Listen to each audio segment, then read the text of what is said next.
Social media के जरिए ये बात पूरी दुनिया सुनेगी और मैं गारंटी के साथ कहता हूं, अगर आज भी तुम यहूद और नसारा के खिलाफ खड़े नहीं हुए तो कयामत में तुम्हें हौज़े कौसर मानने का कोई हक नहीं है। अगर यहां भी अमेरिका के प्रोडक्ट के आप पियोगे कोल्ड ड्रिंक तो हौज़े कौसर किस मुंह से मांगोगे?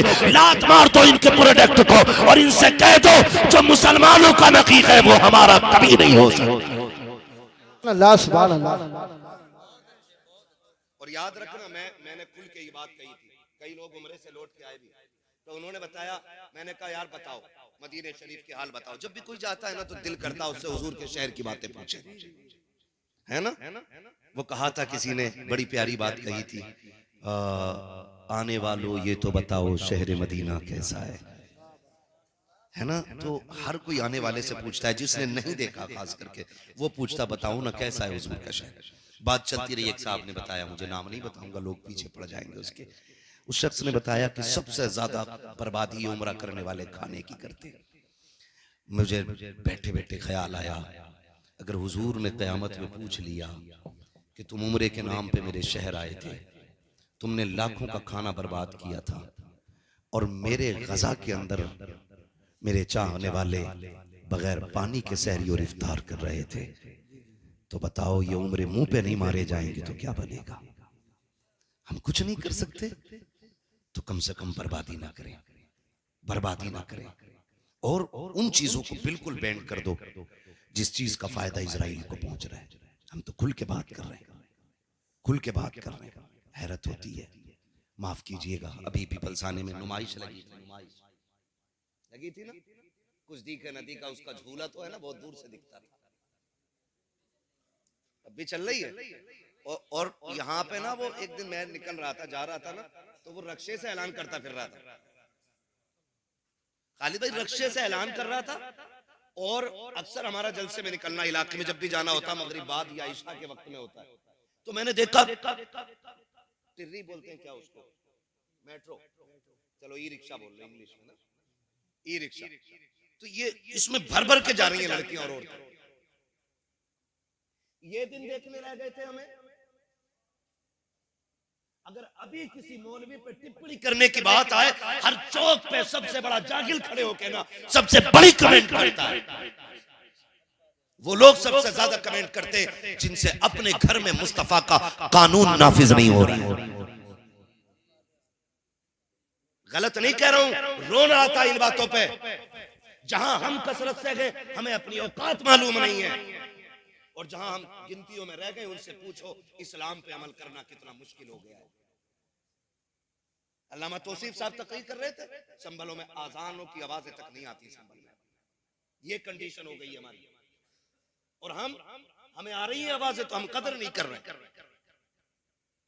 जिनके माइक बंद हो गए वो तरस रहे, और जहां आवाजें आ रही है वो कह रहे हैं पता नहीं हर वक्त माइक पे बैठे रहे क्या। ये कंडीशन हमारी है।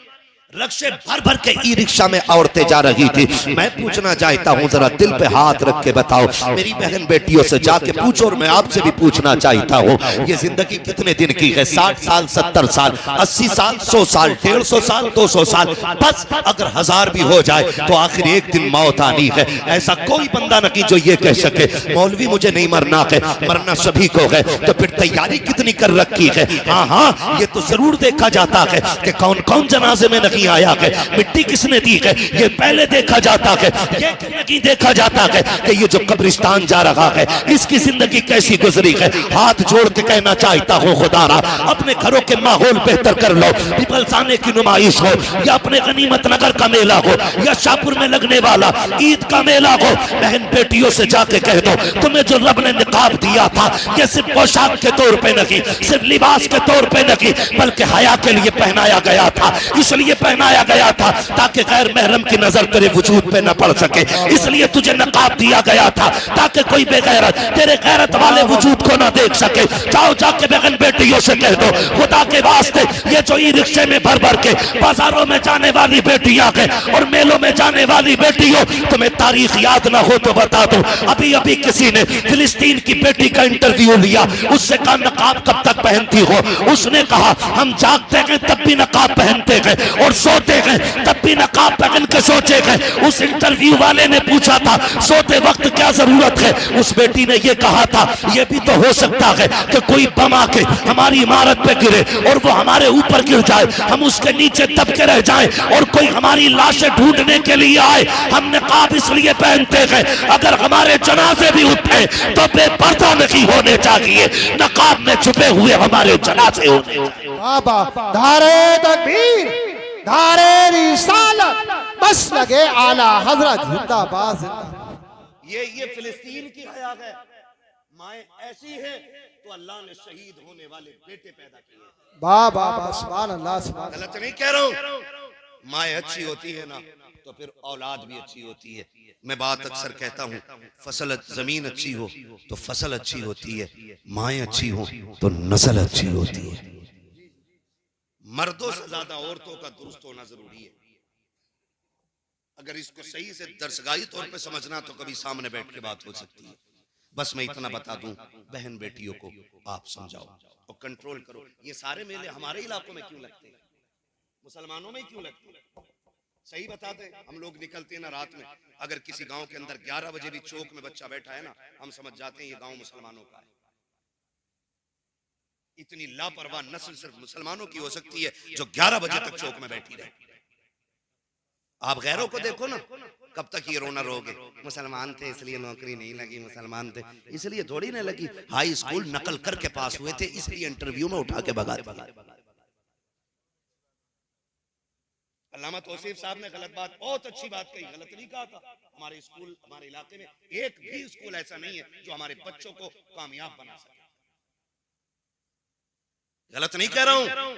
हाई स्कूल का पेपर अब है, बस सेटिंग कर लेता है मास्टर साहब, नकल हो जाएगी और तो जाएगी, 3000 लगेंगे, दे दिए कट से उठा के।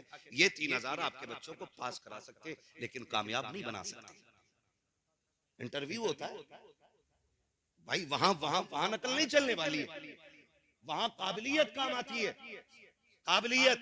और हमने ध्यान ही नहीं दिया। हम तो सारे मुखिया, सारे प्रधान, सारे ठेकेदार, सारे जमींदार हम ही हैं। जिसके पास 12 बीघे जमीन है, अरे क्या करेंगे लल्ला को बढ़ा के, है ना, वो कोना जोतता रहेगा। इस कोने के जोतने में जिंदगियां तबाह कर दी। कोने से झगड़े शुरू होते हैं, मेड़ काट रहा, वहीं से कुरेद कुरेद के। एक साहब तो बता रहे थे 4-5 दिन हो गए, कहने लगे मौलाना पता नहीं काटे कैसे मेड़ है, दिखती भी नहीं है, पानी दे में फट से मेड़ गिर जा। तो मैंने कहा मुझसे ऐसे पूछ लिया जैसे मैंने सिखाई हो। ये भी हुनर है। तो पता नहीं भाई, निकलो इन चीजों से।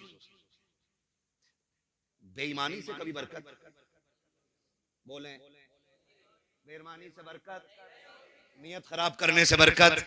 बरकत तब होती है जब खुदा देता है। अल्लाह से मांग, लेकिन आदत ही खत्म हो गई अल्लाह से मांगने की, है ना। अगर काम पड़ जाए 10,000 का तो कहीं ना मिले तो कह रहा चलो ब्याज पे उठा लूंगा, ब्याज पे ले लिए। कुछ नहीं तो बनिए के पास चीज रखी है, उससे पैसे लिए। ऐसे लिए हुए पैसे आपको कभी भी मोहताजी से बाहर नहीं निकाल सकते। तो जो है सारे लोगों को, ये पैसा आपको कभी भी परेशानी से निकाल नहीं सकता है। मौलवी जी फिर क्या करें? अगर ना हो 10,000 उधार कोई दे ना। हमारा मुआशरा भी बड़ा अच्छा है, उधार भी उसे देता है जिसे कम जरूरत पड़ती है। गरीब को तो कोई यूं भी उधार नहीं देता, ये देगा कहां से? बैकग्राउंड देख के तो उधार दिया जाता है। डॉक्टर साहब पैसे वाले आदमी 50,000 ले जाओ, गरीब बंदा मांग ले किसी से तो 5,000 नहीं दे सकता, कह रहा देगा कहां से भाई तू? आपको एक बात बता दूं, कभी भी फैसले जरूरी नहीं है कि यहां से किए जाने वाले कामयाब होते हैं। कभी फैसले यहां से भी किया करो। जो अमीर है जिसे सब दे सकते हैं उसे तो सब दे सकते हैं ना। कभी तुम उसे उधार दिया करो जिसे कोई उधार न देता हो, उसे दो। ये बताओ हमें तुम्हें रोजी कौन देता है? सारे बोले, कम क्यों बोल रहे हैं भाई? जो सकलैनियों का अल्लाह वही रज़वियों का अल्लाह है, वही बरकातियों का, वही चिश्तियों का है, सभी का एक रब है ना? रोजी कौन देता है? बिना माइक के भी आवाज पहुंचा सकता हूं वहां तक। हाँ, पुल आज बना है ढेला का, लेकिन यहाँ की मिट्टी में दम बहुत पुराना है। जी जी जी। है ना तवज्जो सारे लोगों की? रोजी कौन देता है? अल्लाह। जो अमीर का रब है वही, अल्लाह। वही जो अमीर का रब है वही गरीब का। वही गरीब का रब है।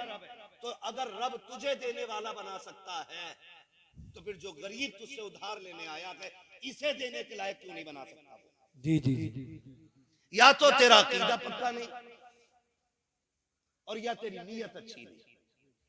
सीधी बात तो ये है, अगर नीयत पक्की है और अकीदा मजबूत है, तो फिर रब की जात पे भरोसा सारों को रखना चाहिए। जी जी जी।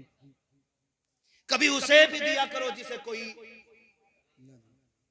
कोई नहीं देता। कई बार कहते मौलाना दुआएं बड़ी मांगी है, मुफ्ती साहब, कबूल नहीं होती है, कबूल नहीं होती है।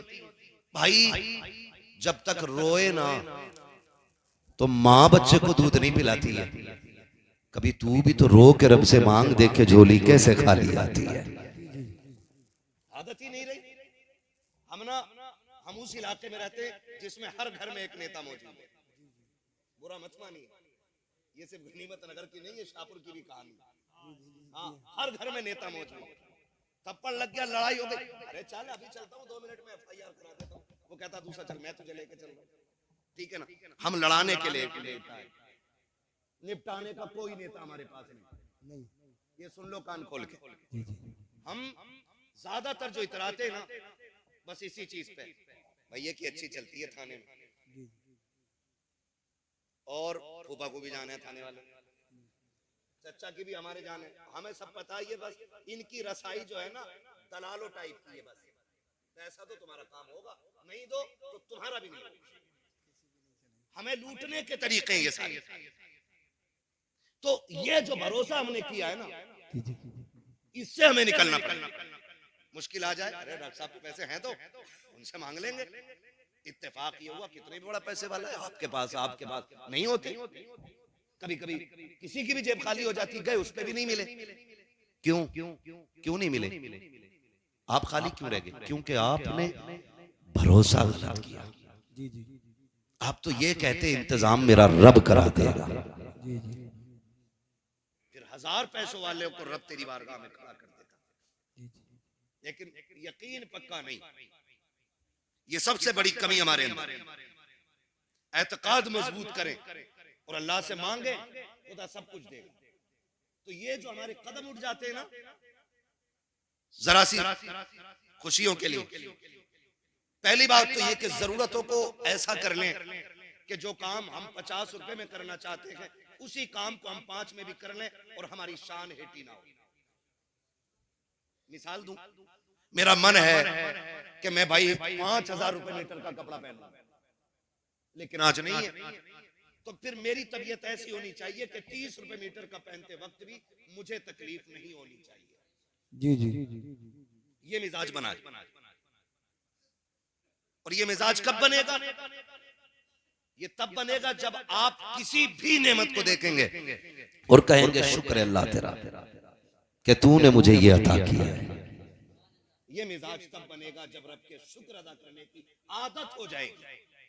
और जब आप सफेद कपड़ा पहन के यूं कलफ मार के ना और कॉलर हिला के दिखाएंगे, तब हमें शुक्र करने की तौफीक नहीं आएगी।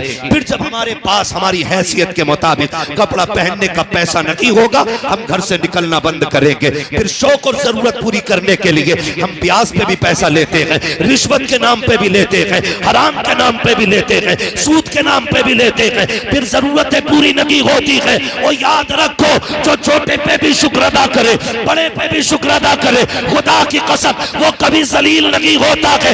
घटिया कपड़ा भी पहन ले तब भी लोग कहते हैं शुक्र मालिक। ऐसे लोग हमारे बीच रहते हैं जिन्हें कपड़ों पे घमंड नहीं, अगर नाज है तो खुदा की बंदगी पे नाज किया जाए। जिंदाबाद जिंदाबाद, बहुत अच्छे, जिंदाबाद जिंदाबाद, सुभान अल्लाह, नारे तकबीर।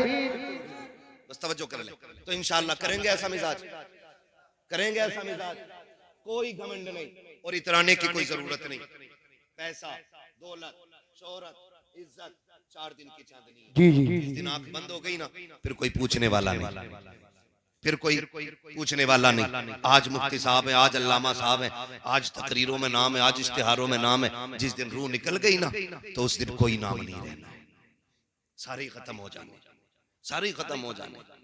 ठीक है जी, मस्जिद से भी ऐलान होगा फलां साहब का इंतकाल हो गया है, उनका दफन इतने बजे है। कोई शौकत शानो शौकत नहीं। जो लोग देखने आते हैं ना, फिर कोई नहीं पूछेगा अल्लामा साहब कहाँ है, हजरत साहब कहाँ है। सब ये पूछते हैं जनाजा किधर है। पीर का हो, मरीद का हो, प्रधान का हो, नेता का हो, सारे यही पूछते हैं जनाजा किधर है। जब एक झटके में सारी शख्सियतें, सारी काबिलियतें और सारी इज्जतें मिट्टी में मिल जानी है तो फिर इतराना किस बात का है। जी जी जी बेशक। कुछ भी नहीं, कुछ भी नहीं।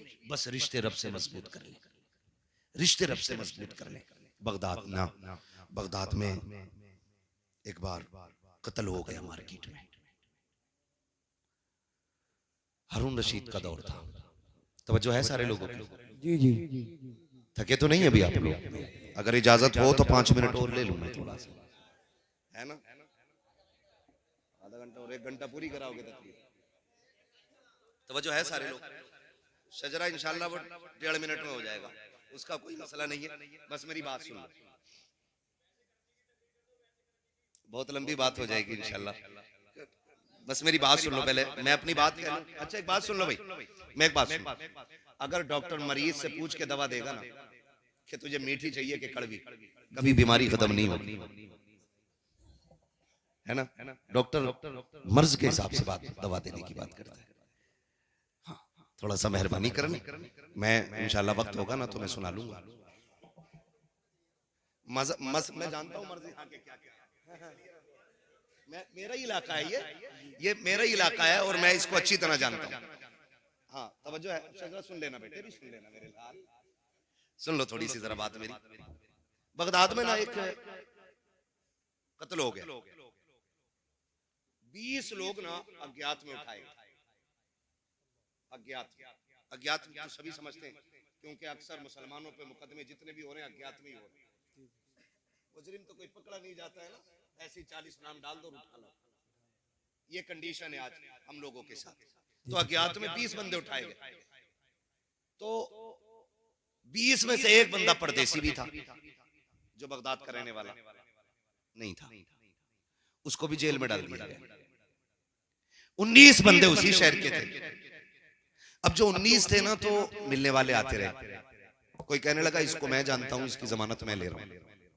किसी ने कहा भाई इसको मैं जानता हूं, इसे मैं ले जा रहा हूं। 19 के 19 बंदे चले गए, लेकिन जो परदेसी था ना, लावारिस था, उसका कोई जानने वाला नहीं था, उसे जेल में डाल दिया गया। बहुत गौर से सुनना, जब उसे जेल में डाला गया ना तो वो बड़ा परेशान। कभी कोई प्रदेश में फंस जाता है और पुलिस पकड़ लेती है ना, तो वो कहता कम से कम ये कि मेरे घर तक तो खबर पहुंचा दो कि मैं हूं कहां। ये होता है ना कोई भी प्रदेशी कि मैं कहां हूं ये बता तो चले मेरे घर वालों को, ताकि वो कोई कोशिश कर सके। और जिन पुलिस वालों को पैसा लूटना होता है वो सबसे पहले फोन छीनते। तो उन्होंने क्या काम किया, उसको जेल डाल दिया। वो बड़ा परेशान, मुझे कोई पूछने नहीं आया, कोई हाल मेरा नहीं मालूम, बच्चों को मालूम है मैं परदेश गया हूं, बच्चों को क्या पता, ना फोन ना खबर उस वक्त। बस ये था कि कासिद जाता खबर जाती, तब जाके पता चलता ना, तो बात पुरानी है। बड़ा परेशान हो गया। जानते हो उसको जेल में डाल दिया। जब जेल में डाला ना तो उसने जब देखा सारे रास्ते बंद हो गए, उसने फिर मुसल्ला बिछा लिया और रब की बारगाह में रोके कहता मालिक मेरा जानने वाला भी तू ही है, मुझे बचाने वाला भी तू ही है। अल्लाह इस जेल में मुझे कौन आएगा बचाने के लिए? अल्लाह जिनके जानने वाले थे उन्हें बचा के ले गए, जिनके सिफारिशी थे उन्हें लेके चले गए। मालिक मैं परदेसी हूं, तू जानता है मैंने कसूर नहीं किया है, मैंने कोई कत्ल नहीं किया। ए मेरे परवरदिगार रास्ता आसान फरमा दे। जब इसने रो के सजदे में इतनी बात कही है, इधर बादशाह बिस्तर पे सोया हुआ है, ख्वाब आता है, उठ बिस्तर से, कहा हुक्म क्या है? कहा तेरी जेल में मेरा बंदा बेकसूर बंद है, उसे जाके आजाद कर। उठा बादशाह बिस्तर से दौड़ करके आया, आकर के तलाश कर रहा है, सारे खाने बंद हैं, कहीं से किसी की आवाज नहीं आ रही है। एक खाने के अंदर गया, अंधेरा था, कान लगा के सुना, उसके अंदर कोई रो के कह रहा था, मालिक मेरा सिफारशी भी तू है, मेरा जमानती भी तू है, मेरे गवाही देने वाला भी तू है, मालिक मेरी सफाई को जानता भी तू है, मैं बेकसूर हूँ, इसकी सबसे बड़ी दलील भी तू है। जैसी उसने रो के कहा है, बादशाह ने कंधे पे हाथ रख के कहा, चल यार तेरी गवाही मिल गई है। हाथ पकड़ के बादशाह लेकर के चला गया।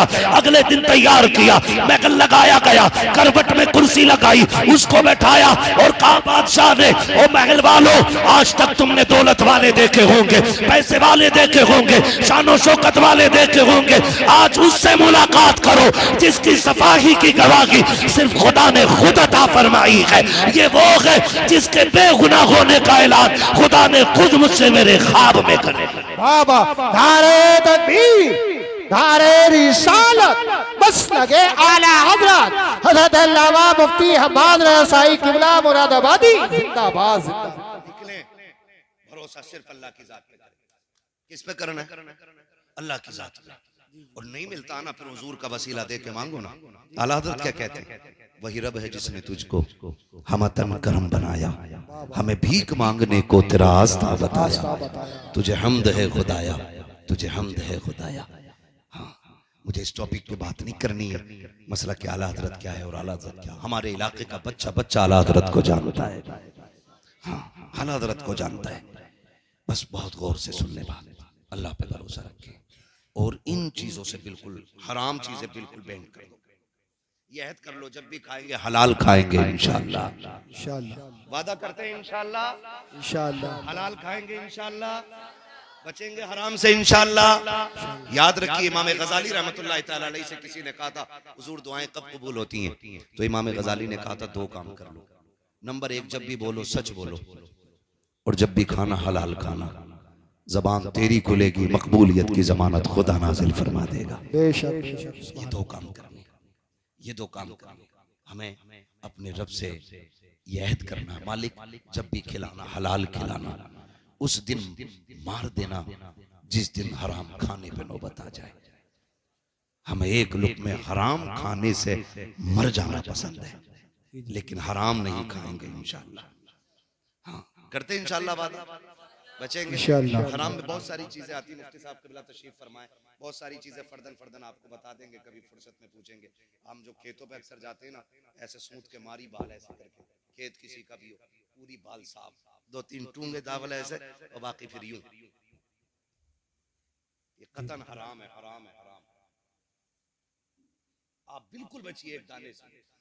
सहाबा फरमाते हैं, जब हुजूर नहीं आए थे ना हमारे सामने, जाहिरी हयात पे बात कर रहा हूँ, और रह गई बात हुजूर की पैदाइश की, तो आका फरमाते हैं, कुन्तु नबिय्यम व आदम बैनल माई व तीन, मैं तो तब भी नबी था जब आदम को तैयार किया जा रहा था। वाह वाह। आका फरमाते हैं, अव्वलु मा खलक़ल्लाहु नूरी, सबसे पहले अल्लाह ने मेरे नूर को पैदा फरमाया। तो मैं उस लेवल पे बात नहीं कर रहा हूँ। हुजूर जब दुनिया में तशरीफ लाए ना, जाहिरी तौर पे, जाहिरी तौर पे, वरना बातिन है उम्र लाखों बरस की तेरी, मगर है ताज़ा शबाब तेरा। हाँ, हुजूर की उम्र सिर्फ 63 साल नहीं, ये जाहिरी उम्र है। बस तवज्जो करें। सहाबा फरमाते हैं, जब तक हुजूर नहीं आए थे ना हमारे दरमियान, उस वक्त तक हम बेटियों के गले काट देते थे, पता नहीं चलता था। और जब हुजूर आ गए ना, तो रास्ते में चलते हुए भी डर लगता है कहीं पैर के नीचे चूंटी ना आ जाए।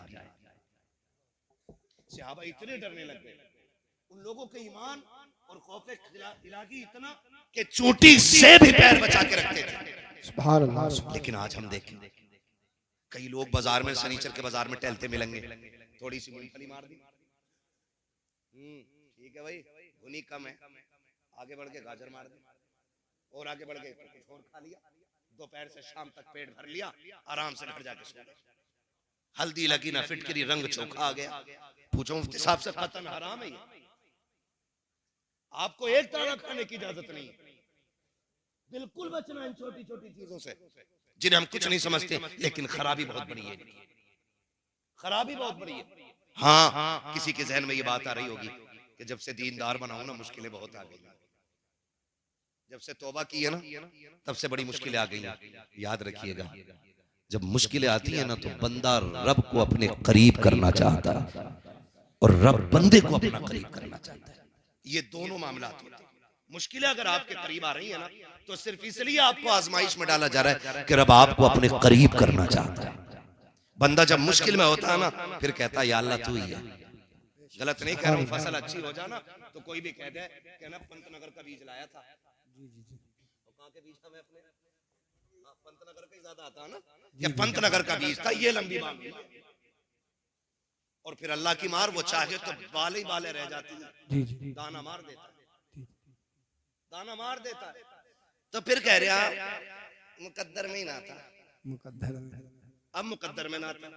जब फसल पैदा हुई तो कह रहा पंतनगर का कमाल है, यूरिया 3 डाले 18 पानी दिए थे, इसलिए जाकर के ये फसल मिली है। जब उश्र लेने की बारी आई, मौलवी जा इसमें मेरा खाद लगा है, मेरी मेहनत लगी है, इसमें तूने क्या दिया जो उश्र लेने के लिए आ गया। हाथ जोड़ के कहता हूँ अल्लाह कादिर मुतलक है, जब लेने पे आता है चमड़ी उधेड़ देता है, और जब देने पे आता है तो पत्थर के अंदर भी कीड़ों को हरी पत्तियां खिला देता है। रज़ाक भी वो है, कादिर भी वो है, कादिर मुतलक भी वो है, रब भी वही है, अल्लाह भी वही है। ओ लोगों अपने आप को बेहतर करो। क्या तुमने नहीं देखा वो कैसा कादिर मुतलक है? कोई माई का लाल ला के दिखा दो जो मुट्ठी में रख के एक दाना जमा के दिखा दे। 35 साल तक एक दाने को मुट्ठी में लेके खड़े रहो, एक पेड़ नहीं जमा सकते हो। और वो ऐसा कादिर मुतलक है जिस दाने को तुमने मिट्टी में डाला, एक मोटा डीम उसके ऊपर रख दिया, अब उसका करम देखो। उसने उस गेहूं के दाने से बारीक सी कोपल निकाली,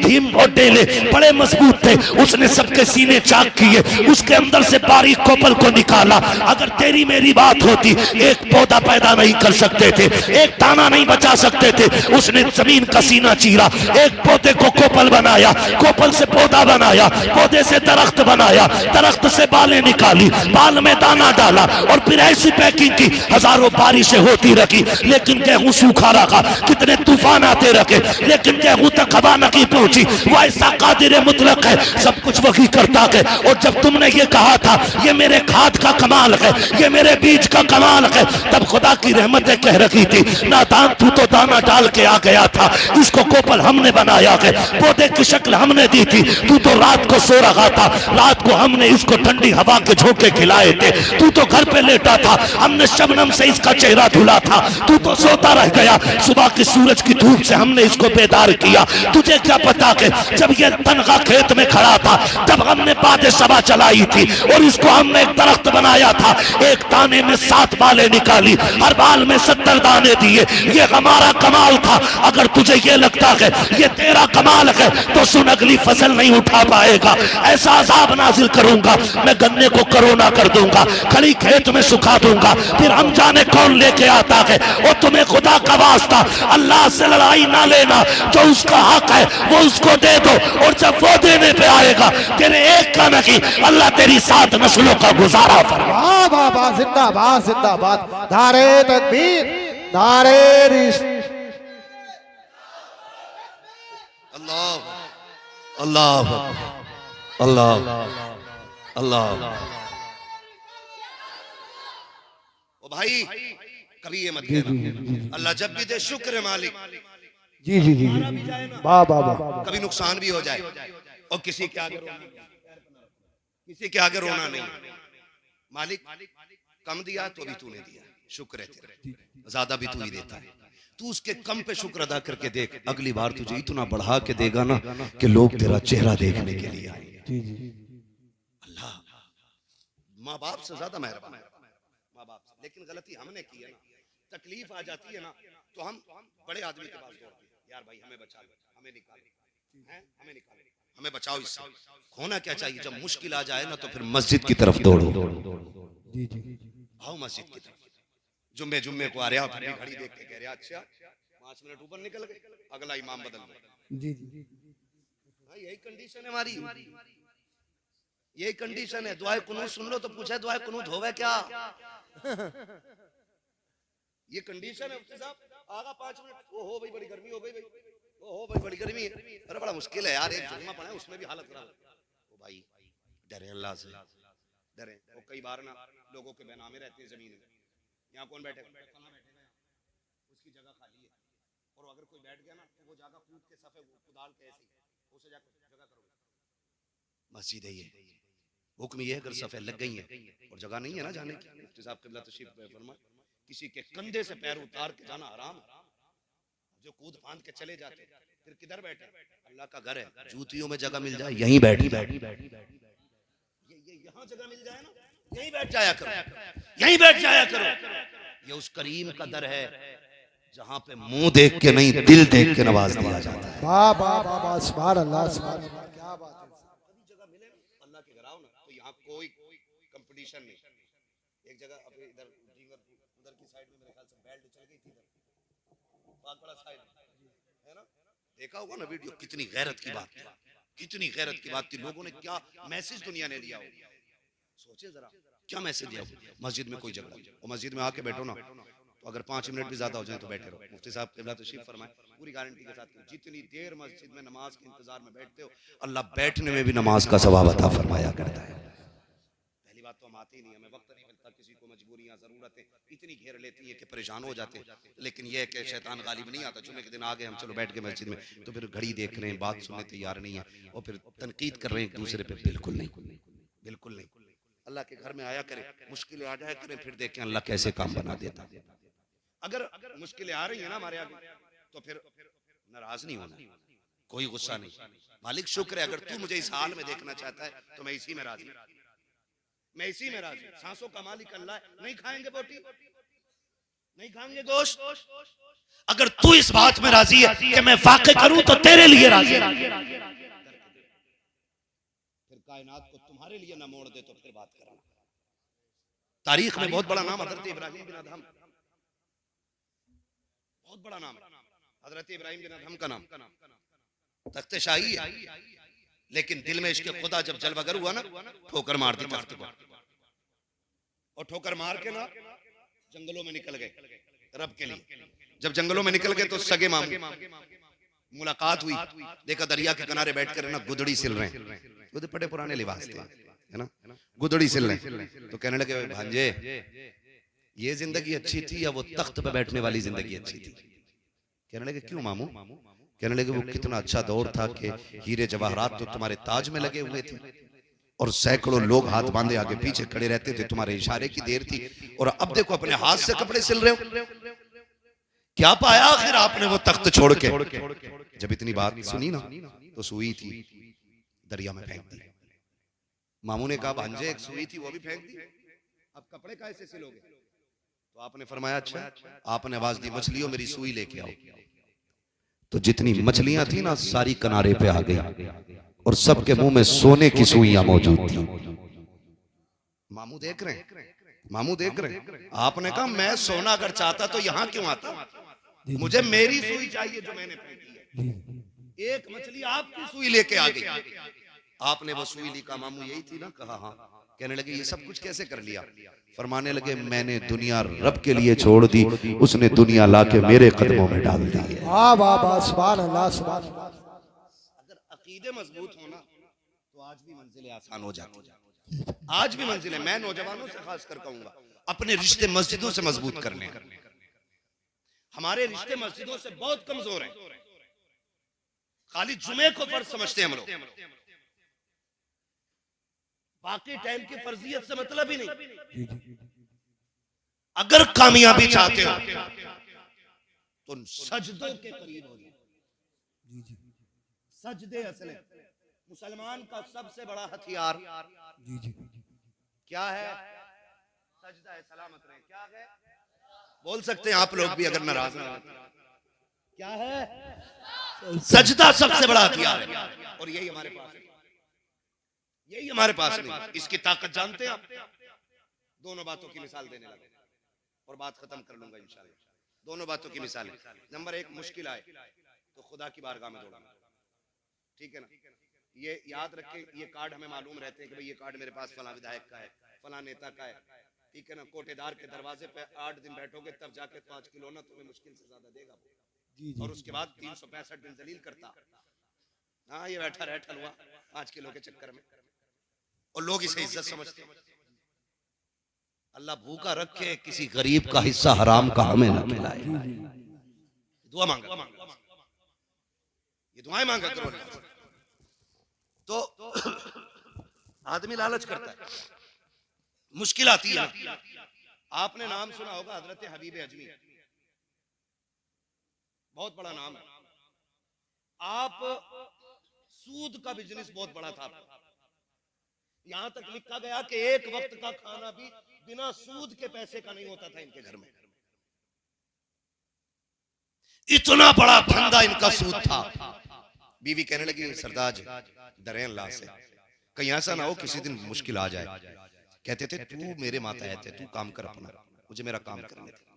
लिखा है कि एक दिन हबीब अजमी ना किसी से अपना सूद का पैसा लेने के लिए, उधार अपना वापस लेने के लिए गए। वो बेवा औरत थी, उसने कहा जी मुझ पे पैसा नहीं है, मैं फिर दे दूंगी। आपने कहा मैं खाली नहीं जाऊंगा, कुछ तो लेके ही जाऊंगा घर से। उसके घर में आप नजर डालने लगे ना तो एक कपड़े में लिपटा हुआ गोश्त का टुकड़ा रखा हुआ था। आपने ना वो देखा तो उसमें गोश्त, और जब लेके चलने लगे ना तो बेवा औरत चीख पड़ी। उसने कहा हबीब मेरे बच्चे यतीम हैं, बहुत जमाने से मेरे बच्चों ने गोश्त नहीं खाया। बच्चे कह रहे थे अम्मी कभी हमें भी खिलाना गोश्त कैसा। हबीब बड़ी मुश्किल से ये टुकड़ा मिला है गोश्त का, खुदा के वास्ते ये तो छोड़ के चला जा। फरमाने लगे चल छोड़, धक्का दिया और लेके आ गए। बीवी से कहा इसको बना, बीवी ने हांडी बनने के लिए रखी। कहने लगे मैं नहाने जा रहा हूं। जब नहा के वापस आए औरत की चीख निकल गई। कहा क्या हुआ? कहा मैं कहती नहीं थी अल्लाह का अजाब आ जाएगा। हबीब आज अजाब आ गया है। कहा क्या हुआ? कहा जो गोश्त बनने रखा था ना आज हांडी में सारा खून बन गया है। अगर वो रस्सी को ढील दे रहा है ना तो ये मत समझना कि अल्लाह बड़ा मेहरबान है, हमें छोड़ रखा है, हम पे मेहरबान है। नहीं, कभी कभी रस्सियां इसलिए भी ढीली रखी जाती हैं कि कर कितना करेगा, जब मैं पकड़ूंगा फिर कोई बचाने वाला नहीं। ये भी याद रखिए। हबीब आज खून का, आज खाने का खून बन गया। हबीब अजमी ने देखा चीख निकल गई। काब किधर? काब तौबा करनी है। हबीब अजमी निकले तौबा के लिए। बात लंबी होगी, तफसील से बताऊं। आखिरकार तौबा कर लिया आपने, और जब तौबा कर ली ना तो पूरी जिंदगी, चूंकि ब्याज का पैसा था, कोई और बिजनेस नहीं था, अब घर में फाके होने लगे, दिक्कत आ गई। बच्चियां जवान थी। एक दिन बीवी शरीक हयात कहने लगी मेरे सरताज। कहा जी। का बात यह है कई दिन का फाका हो गया है, बच्चियां जवान है, किया जाए, बच्चियों की भूख नहीं देखी जाती है। कहा फिर कहा जाके कोई मजदूरी तो कर लो। हबीब कहते हैं कौन मुझे काम देगा? देख मेरे बाल सफेद हो गए, कमर झुक गई है, कौन मुझे काम के लिए रखेगा? कर निकलना रब का नाम लेके, जब निकलेगा कोई ना कोई रब इंतजाम कर देगा। हबीब अजनी ने घर से थैला लिया और मंडी की तरफ जाने लगे जहां मजदूर खड़े होते थे। और जब मंडी की तरफ जाने लगे घर से निकले। बीवी ने कहा हबीब ठहरो तो सही। बीवी ने कहा ठहरिए। कहा अब क्या बात है? उसने कहा इय्याका वल हराम, खबरदार खाली लौट आना, लेकिन हराम का मिले तो आज भी लुकमा ना लेके आना। हम और बच्चों को एक दो दिन फाके से पाल लेंगे, लेकिन हराम का एक लुकमा मत लेके आना। इतना सुना हबीब आंखों में आंसू लेके मंडी में आ गए। आके मंडी में खड़े हो जाते हैं। लोग आए, सबने ताकतवर जवान मजदूरों को लिया, लेके जाने लगे। हबीब आगे बढ़े, कोई मुझे क्यों नहीं लेके जा रहा है? आप कहते मुझे भी ले चलो। एक नौजवान ने कहा बड़े मियाँ क्या करोगे तुम, तुम्हारी उम्र तो देखो और फिर काम देखो। मंडी में आके खड़े हुए क्या कर पाओगे? आप कहते हैं सुन, अगर मैं आराम करने की स्थिति में होता तो बाजार में आके ना बिकता, अगर मजबूरी ना होती तो मैं यहाँ मंडी में आके खड़ा ना होता। मुझे ले चल, 10-20 रुपए कम दे देना। उसने कहा जाइए, आप काम के लायक नहीं है। अल्लाह अकबर। इतना सुना हबीब अजमी की आंख में आंसू आ गए। बंदा चला गया, आप मंडी में खड़े रहे। सूरज चढ़ते चढ़ते जब सर के करीब आ गया, आपने साये को देखा। कब साया तो मेरे बराबर हो चुका है। आप परेशान हैं, जाएं तो कहां जाएं? घर जाते हैं तो वो जो थैला उम्मीद पे लेके घर से आए थे वो आपको वापस नहीं जाने देता है। फिर सोचा किधर जाएं? सामने मस्जिद का दरवाजा नजर आया। आपने दौड़ लगाई, मस्जिद में गए, वुजू किया, 2 रकात नमाज अदा की है, और फिर रो के कहते मेरे परवरदिगार, ये दुनिया वाले मुझे काम के लायक नहीं समझते हैं, इन्होंने मुझे ठुकरा दिया है। ए मेरे परवरदिगार, मैंने तौबा कर ली है, मैं कभी हराम बच्चों को नहीं खिलाऊंगा। मेरे मालिक ये तो मुझसे काम नहीं ले रखे हैं। मैं तेरे घर में आ गया हूँ। ए अल्लाह, मैं तेरे घर में झाड़ू लगाऊंगा, मैं तेरे घर की मजदूरी करूंगा। मेरे मालिक इतना दे दे कि मेरे बच्चों की भूख का इंतजाम हो जाए। रोते रखे शाम तक मस्जिद की सफाई करते रहे। शाम आई है, हबीब घर आते हैं, बीवी दरवाजे पे खड़े होकर इस्तकबाल करती है। बीवी ने खाली थैला देखा, कोई जुमला नहीं कहा था, कोई गाली नहीं दी थी, बल्कि कहा था आइए मेरे सरताज, आपका इस्तकबाल है। घर के अंदर लाई है, वुजू कराया, लिटा दिया। जब आराम से शोहर लेट जाता है, फिर बीवी ने पूछा था सरताज बताओ तो सही, काम के लिए गए थे, क्या हुआ? का काम तो मिल गया है, का मजदूरी का मजदूरी नहीं मिली है, का मांग लेते, का इतना बड़ा मालिक कदर मिला है कि मांगते हुए गैरत आ रही थी, इसलिए मांगा नहीं था। आज का काम किया है, शायद कल मिल जाएगी। अगले दिन फिर आए, फिर मस्जिद में आके रोने लग जाते हैं। 2 दिन हो गए, बीवी ने फिर यही बात रखी। जब तीसरा दिन आया है, आप काम के लिए निकलते हैं, बीवी ने कहा या कबल हराम, खबरदार आज भी खाली आ जाना, हराम लेकर के मत आना। हबीब ने इतना सुना, रोते हुए फिर आए, लेकिन हबीब अजमी कहते हैं आज मेरी कैफियत बदल गई थी, क्योंकि बीवी ने कहा था अपने मालिक से कह देना, मेरी बीवी ने कहा कि बेटियों के उतरे हुए चेहरे नहीं देखे जाते हैं, अब फाका नहीं देखा जाता। 3 दिन मैंने काम किया है, 1 दिन की मजदूरी दे दे ताकि बच्चियों की भूख मिटा सको। जब बीवी के ये जुमले कानों से टकराए हैं, रोते हुए मंडी में आए, आके मस्जिद में रोने लग जाते हैं। हबीब कहते हैं आज अलग बेखुदी थी, अजीब बेकरारी थी, बैठे बैठे रो रहा था, चलते चलते रो रहा था, खड़ा था तो रो रहा था। जब शाम आई है, मैंने सोचा हर दिन की तरह आज खाली नहीं जाना है। का फिर कहते मैंने थैले में मिट्टी भरना शुरू कर दी, मैंने मिट्टी भरी और घर के करीब आया, मैं डर की वजह से रुक गया।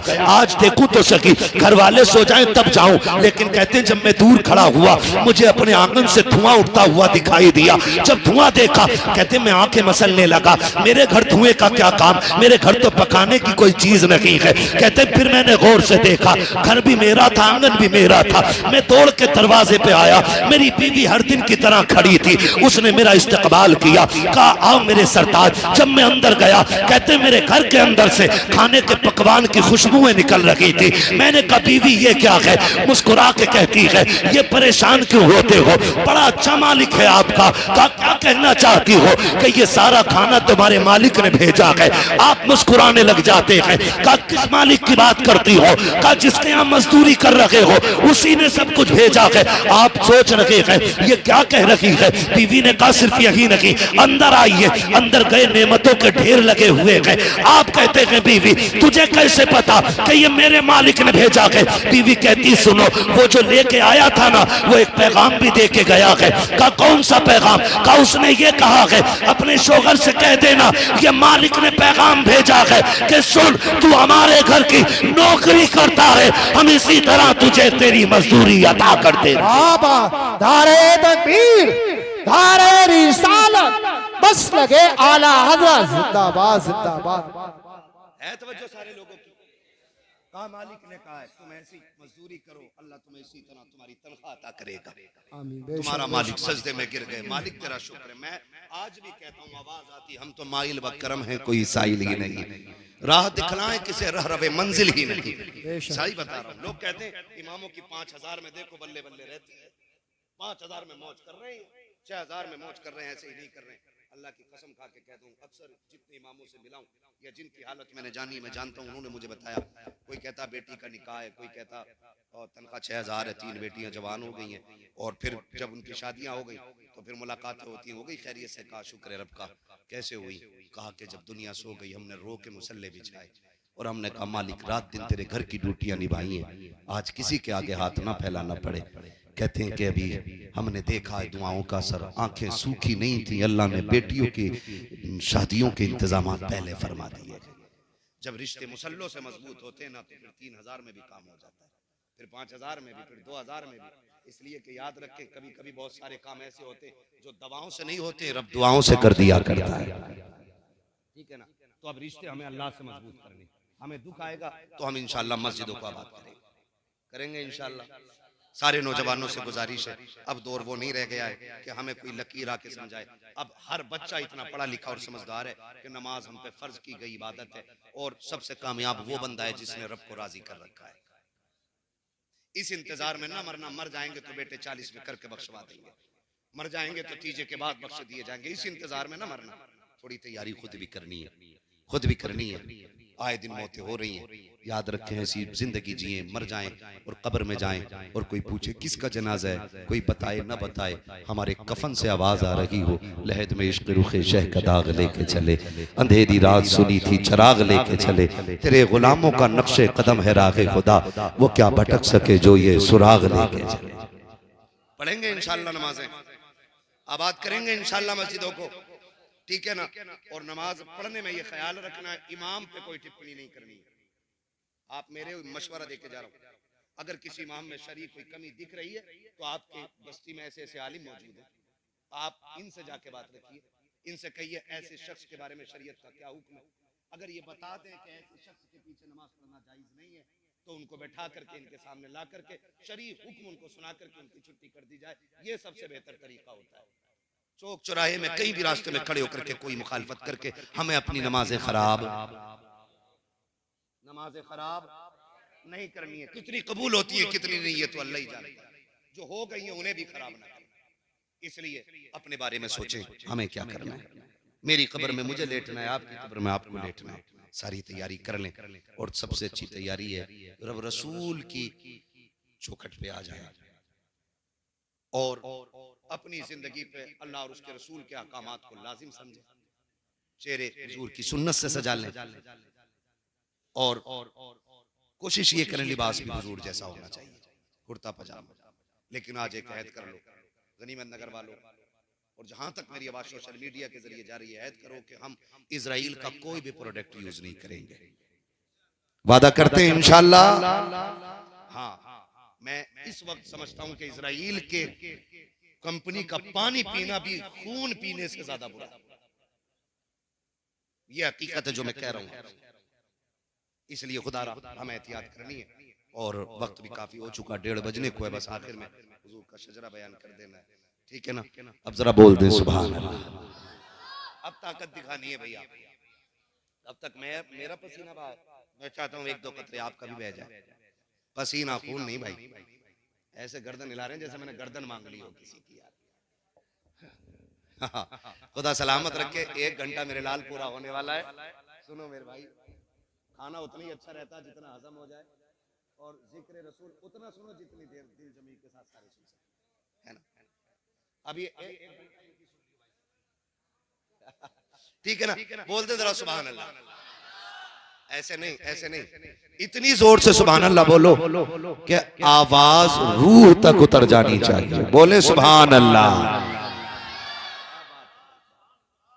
इतनी तेज आवाज, अल्लाह सलामत रखे। सही बात बताना, हम लोग जो तकरीरें करने दूर दूर जाते रहते हैं ना, सही बताऊं, ये थकन मुर्गे बकरों मटन चिकन से नहीं होती, इनसे तो बीमारियां ज्यादा फैल रही हैं।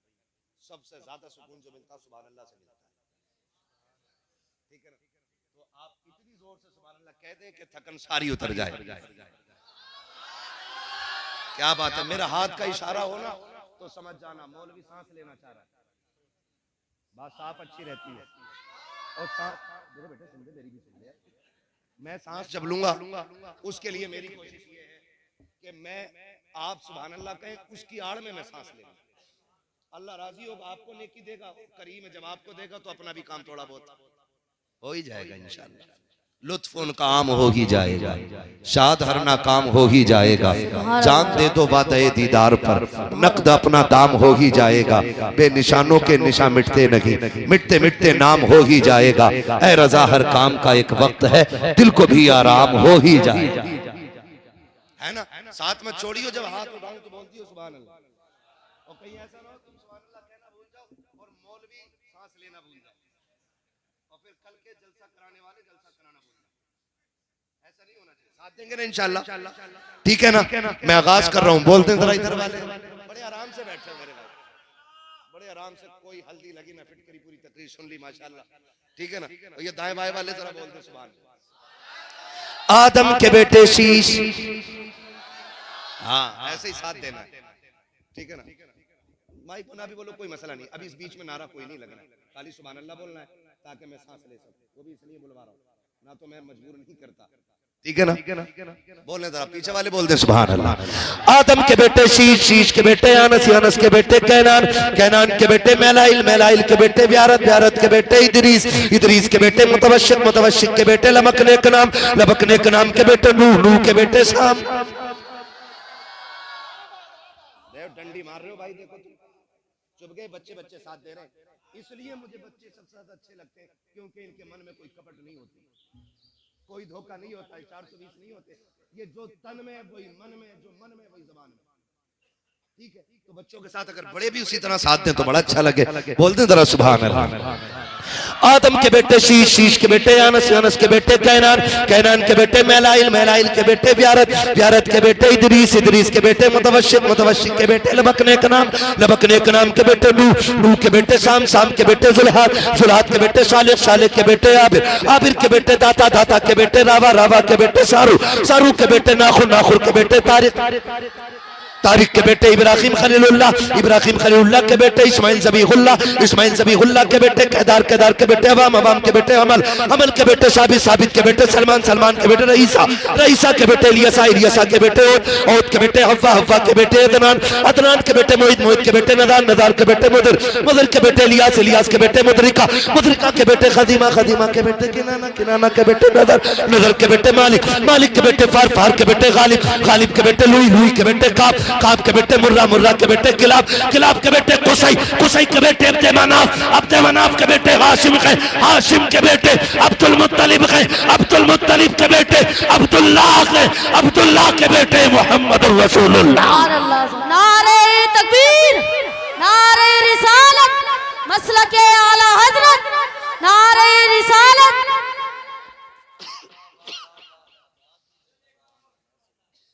पूरी तकरीर की मेहनत एक सजरे में लग जाती है भाई।